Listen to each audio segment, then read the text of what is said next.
When it comes to cleaning your quartz countertops, there's definitely some do's and don'ts. So in this video, I'm gonna show you the best way to not only get them clean, but keep them looking great. Now the first tip is to always clean up your spills immediately on quartz.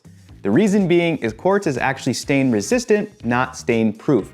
So things like red Kool-Aid, coffee, and tea, if they're left for a long time, they can penetrate the quartz and leave a stain behind. So just grab a damp piece of paper towel or a towel here and just make sure to wipe it up before it dries. When it comes to picking the right cleaner for your countertops, you want to avoid harsh chemicals. Things like bleach or even vinegar, and if you've watched the channel before, you know I love to clean with vinegar, but it is not to be used on your quartz countertops or really any natural stone countertop at all. You really just want to stay away from things that are super acidic or on the alkaline side of the pH scale. Even things like your disinfectant wipes, they can work a few times, but repeated use day in and day out can actually break down the bonds of the quartz and the resin, causing permanent damage. Instead, I suggest to use just a little dish soap and some warm water in a spray bottle. I know it's a very simple mixture and I like to use it all over the place, but this is gentle enough where it's not gonna cause damage, but it's strong enough to cut through any grease or grime or most spills you'll have on your countertops. Now there are a few other countertop cleaners I like out there. I know Barkeeper's Friend makes one for granite and quartz that does a great job, but this is just so simple to mix up and use, and honestly, it's really cheap to make too. So this goes a long way. I always have a bottle of this underneath my sink. That way, if I do have a mess, I can just spray it and wipe it up with a microfiber towel and I'm good to go. Now, if you're looking to disinfect your countertops, it's actually suggested by the manufacturers, and this is what I use as well, is just to use 70% isopropyl alcohol. Now, a quick pro tip for this is obviously you don't want to dilute the 70% if you're going to disinfect because you need the full strength here. But what I like to do instead of using the cap is I'll just grab a old spray nozzle here from a spray bottle, put this in the actual bottle itself. It actually twists on the same cap, and now I can use this and spray it on the countertops and disinfect as needed. But what if you have a spot that you've tried to clean and it just won't come up? A lot of times things like coffee, tea, and wine can leave some pretty nasty spots behind, especially on a lighter color quartz like this here. I don't know why, but white just seems to be a challenging one to keep clean. Now, the first thing I suggest is to try the 70% isopropyl alcohol. In my experience, a lot of times this will take care of most of those areas.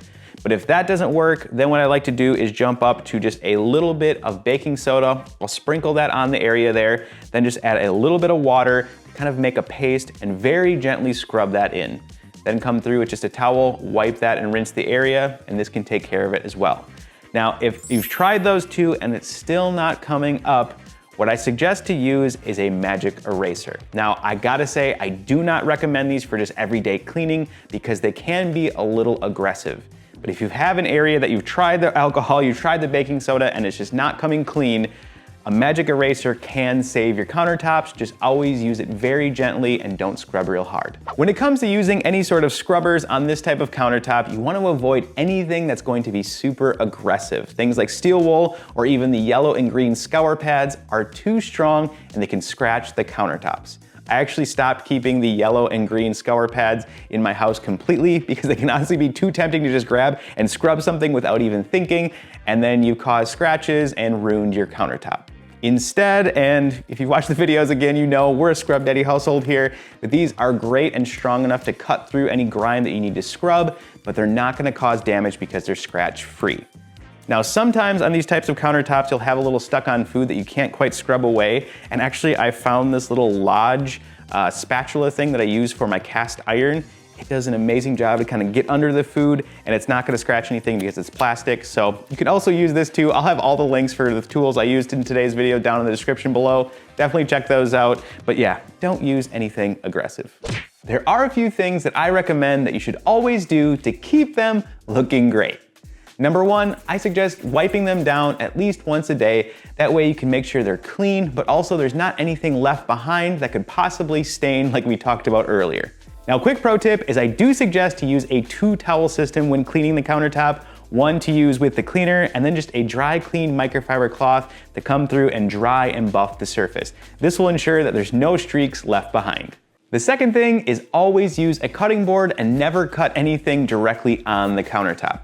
Quartz is actually scratch resistant, but not scratch proof. So if you do this, you could cause permanent damage. And the third thing is avoid placing hot pots and pans directly on the surface. What can happen is there can be a rapid temperature change, and this can crack your countertops out of nowhere.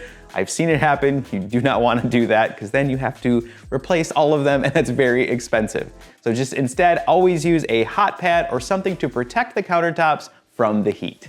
And there you have it. Now you know the best way to clean your quartz countertops.